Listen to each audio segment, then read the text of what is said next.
Fala, galera! Estou de volta e nós vamos tratar do item 1.3 da matéria de segurança judiciária, que é a resolução do CNMP número 116 de 2014. Então, essa resolução do Conselho Nacional do Ministério Público é utilizada por outros tribunais para estabelecer regras gerais para a proteção pessoal de membros do Ministério Público. Não só de membros, de seus familiares também. E assim, na resolução ali, na parte de cima dela, fala de membros e familiares, mas eu acredito que também de servidores, caso eles necessitem de proteção em situação de risco decorrente do exercício da função. Então, galera, o CNMP editou essa resolução, né, esse ato normativo, e creio que o Judiciário tem se utilizado dessa resolução como norte para estabelecer também regras para a proteção dos magistrados, dos membros do Judiciário e também de seus servidores e familiares que venham a sofrer alguma situação de risco decorrente do exercício da função. Beleza? Então, acho que é por isso que os tribunais têm cobrado essa resolução em seus editais. Beleza? Então, eu peguei a lei e eu não queria ficar só repetindo os artigos, porque a resolução ela é pequena. Eu não queria ficar repetindo os artigos desse normativo, porque senão a aula seria maçante. Você vai pegar essa resolução e vai ler ela posteriormente. Agora, eu tenho um objetivo aqui na aula para que você entenda essa resolução, para que fique fácil. Você vendo essa aula, lendo a resolução e resolvendo as questões que estão no PDF, na descrição do vídeo, eu tenho certeza que você não terá dificuldade com esse normativo na prova, beleza? Então vamos para o que interessa, que é a nossa aula.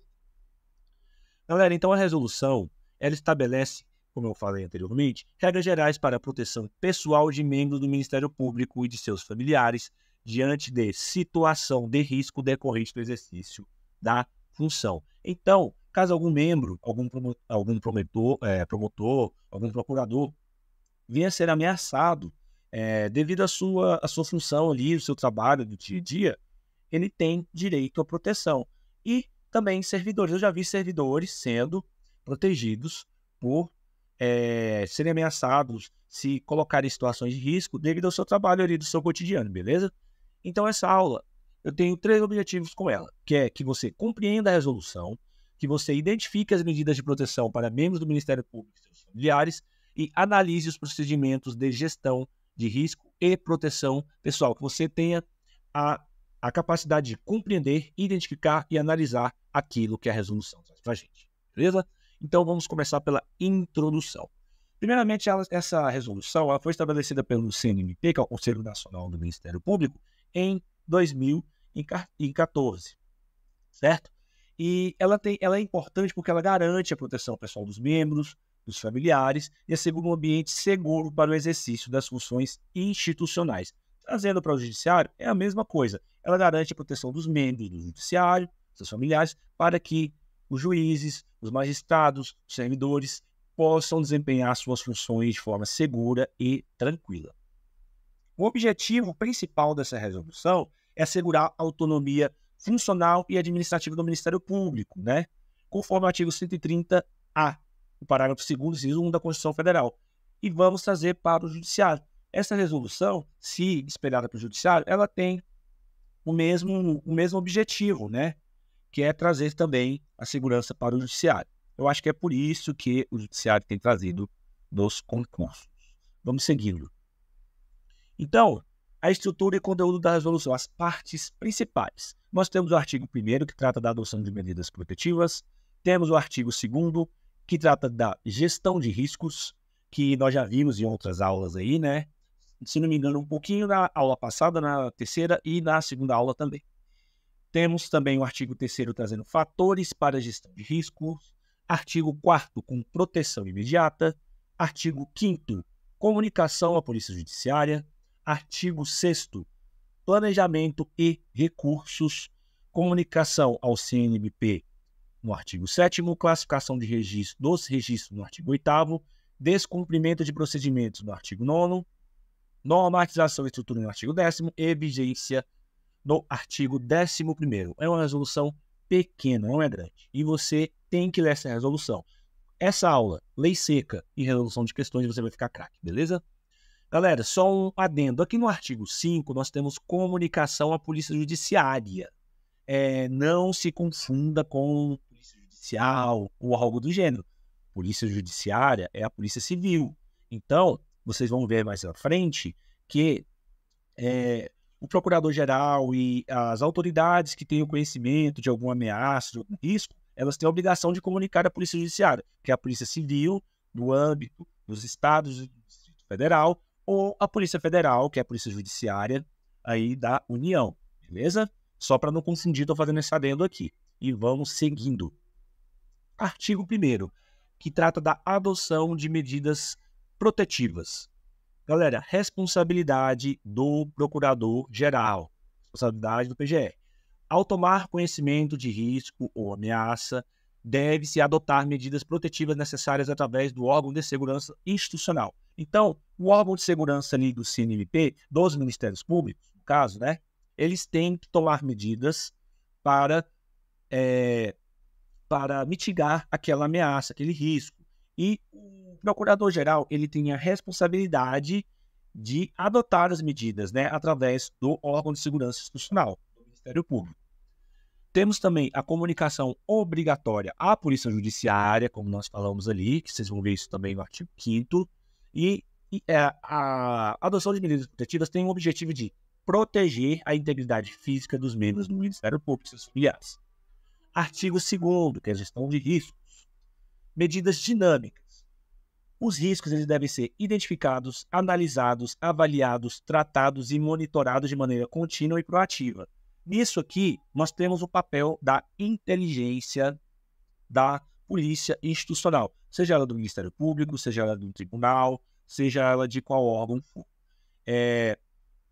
Os riscos eles devem passar por esse tratamento de identificação, de análise, de avaliação e serem monitorados continuamente de forma proativa. Não é necessário você identificar o risco para que você passe a acompanhar ele. Proativamente, você tem que buscar possíveis riscos que não estejam ali no radar naquele momento, tá? Isso tem que ser de forma proativa.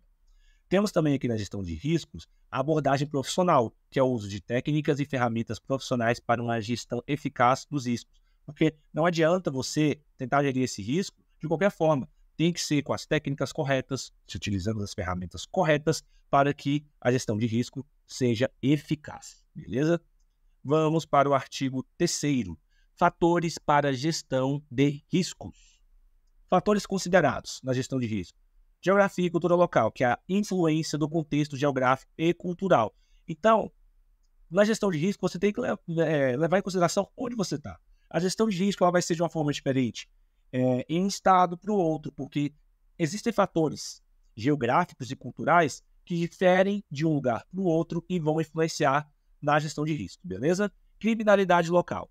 Você tem que analisar as características da criminalidade daquela região. Por exemplo, a gestão de risco em um estado como se for do Rio de Janeiro, ela vai ser diferente da gestão de risco em Brasília, porque aqui em Brasília, até hoje, assim, não se tem conhecimento de grandes facções criminosas que estejam implantadas aqui no Distrito Federal. Agora, já no Rio de Janeiro, você tem conhecimento, São Paulo, alguns estados aí do Brasil. Então, assim, você tem que tratar a criminalidade local, que é um fator ali que gera risco para a autoridade, gera risco para o órgão, de forma diferente. Então, a gestão de risco vai olhar diferente também para a criminalidade local, dependendo do local em que aquele órgão esteja, beleza?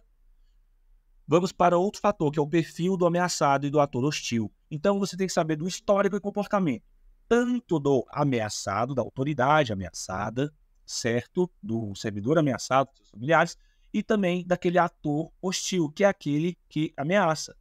Então, você tem que saber do histórico, você tem que saber do comportamento, tem que saber da rotina, você tem que saber desses detalhes, desses dois personagens nessa nossa abordagem, né? Tanto do ameaçado quanto do ator hostil.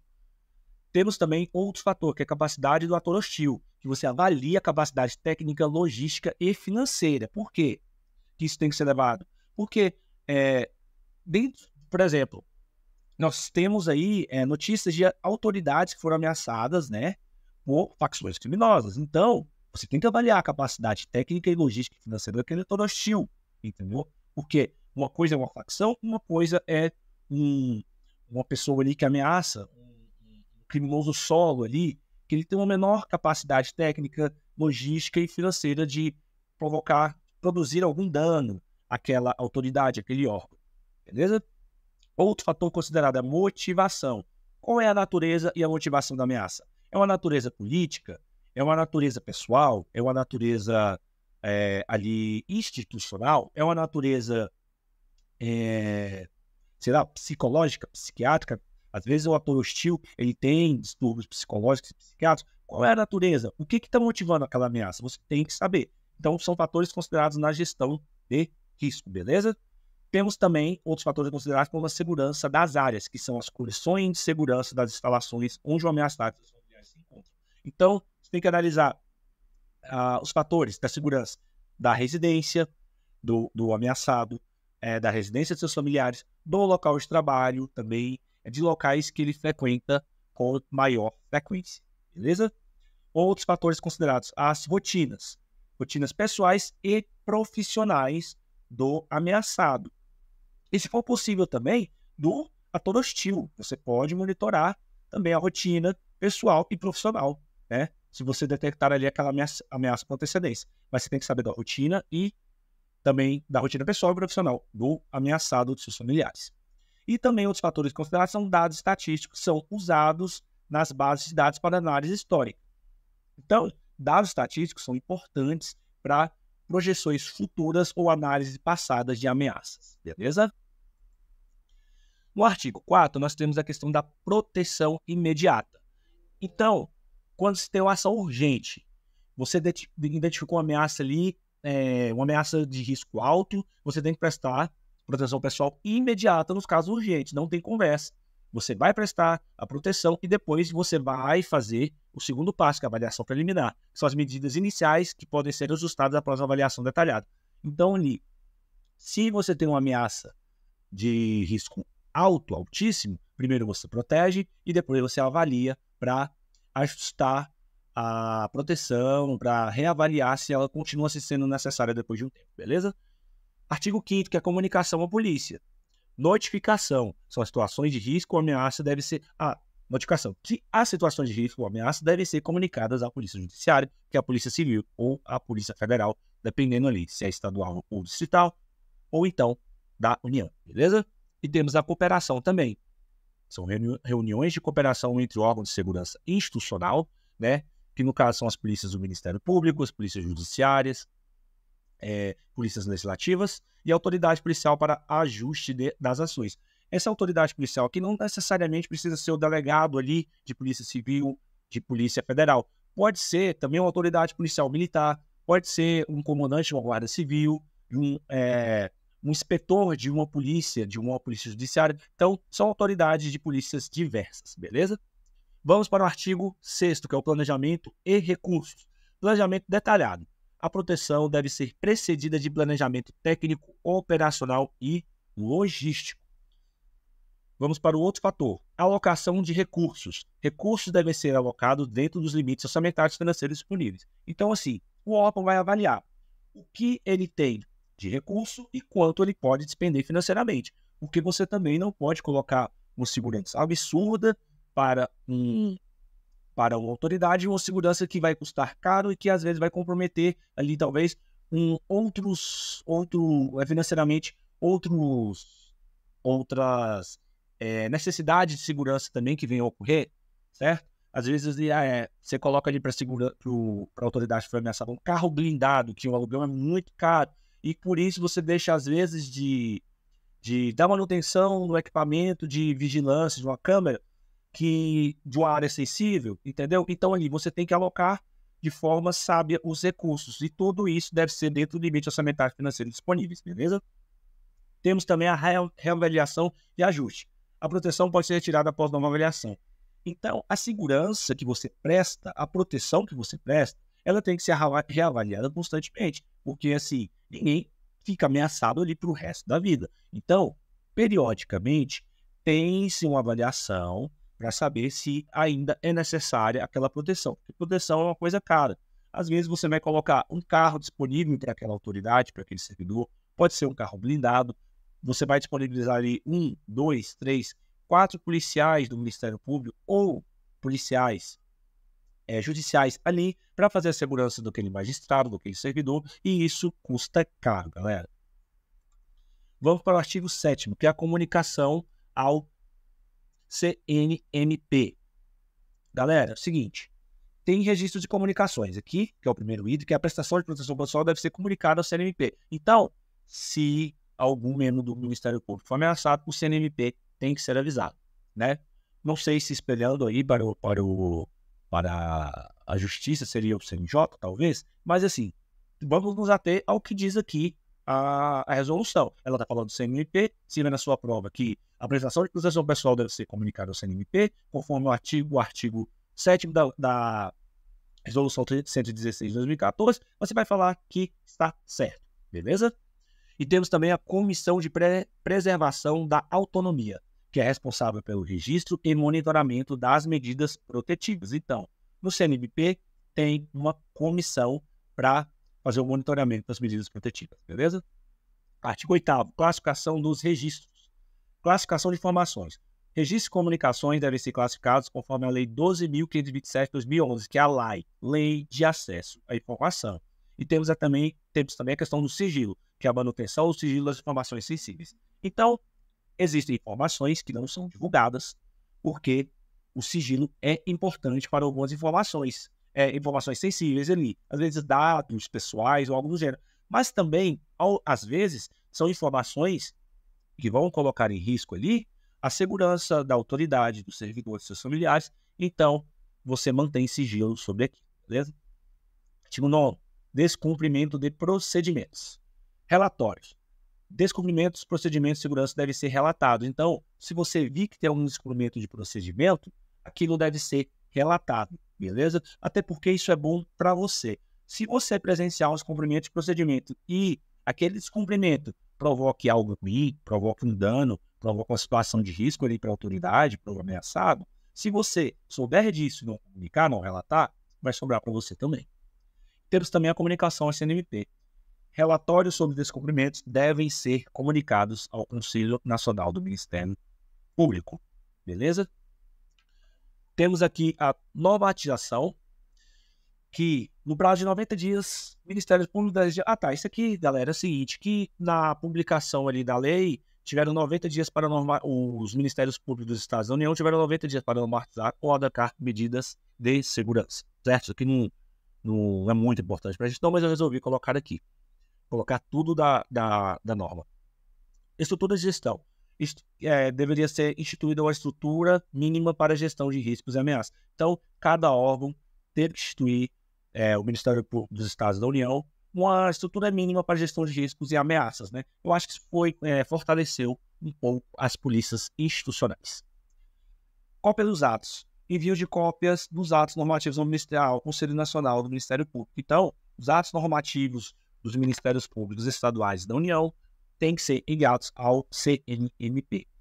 Aqui nós tratamos da vigência no artigo 11º, que ela entrou em vigor na data da publicação, em 6 de outubro de 2014, e, por fim, nós temos aqui a importância da segurança institucional, que é a autonomia do Ministério Público, em primeiro lugar, né? A segurança é essencial para o funcionamento independente do Ministério Público, e a eficiência operacional, que é a proteção adequada garante que os membros possam exercer suas funções sem interferência. Essa importância da segurança institucional vale para todas as polícias institucionais, seja do Ministério Público, Polícia Judicial, Polícias Legislativas ou congêneres. Os principais objetivos é a autonomia do órgão e a eficiência operacional do órgão também. Beleza? Então, galera, tem mais aqui, ó. Sei que tinha acabado, mas tem mais um pouquinho, vamos seguindo. Proteção de avaliação. Então, galera, temos um levantamento de dados, que é a coleta de informações através de entrevistas, pesquisas em base de dados, inspeções locais e contatos com órgãos de segurança. Isso aqui é uma parte que ela pode ser feita pela inteligência, né? Coleta de informações através de entrevistas, pesquisas em base de dados, a inteligência faz isso, inspeções locais e contatos com órgãos de segurança. Temos também a reavaliação periódica, que eu falei lá em cima, né? A avaliação contínua para ajustar as medidas de proteção conforme necessário. Às vezes ela pode ser desnecessária, aquela segurança, aquela escolta não necessita mais, você vai lá e revoga ela. Temos a colaboração e coordenação, que é a cooperação interinstitucional, que é o trabalho conjunto com órgãos de segurança e inteligência para uma resposta coordenada e eficaz, que eu também falei, pode ser entre polícias institucionais ou a polícia institucional, uma polícia militar, uma polícia institucional e uma polícia civil, polícia federal. Nós temos também a questão da efetividade, que são as ações de proteção mais eficazes através da cooperação. Quando se tem colaboração e coordenação, a ação de proteção se torna mais efetiva. Temos também a questão da proteção pessoal e normas de conduta. Norma de conduta, que é a implementação de medidas de proteção pessoal acompanhada de normas de conduta para minimizar riscos, beleza? E temos também protocolos de segurança, que são os protocolos pré-estabelecidos para assegurar a segurança do protegido e de terceiro. Eu falei sobre essa questão de protocolos em aulas anteriores. Se você não viu, volta, vai ver a aula número 3, a aula número 2 e número 1, que você vai saber do que eu estou falando. Então é isso, galera. Aqui acaba a nossa aula. Vou reforçar. Eu sugiro que você leia a lei. Ela é pequena. Que você pegue o PDF que eu postei aqui e faça as questões que você vai estar preparado para se dar bem na prova. Pelo menos na parte que é relativa à resolução 116 do CNMP de 2014, beleza? Galera, se você gostou, deixa o like, deixa seu comentário aí no vídeo. Compartilhe esse vídeo para chegar a mais pessoas, para o canal crescer, para as pessoas verem o nosso material, virem o nosso material gratuito que eu estou postando aqui. Eu espero que você tenha gostado. E se você não é inscrito, se inscreva no canal, beleza? Valeu, galera. Falou!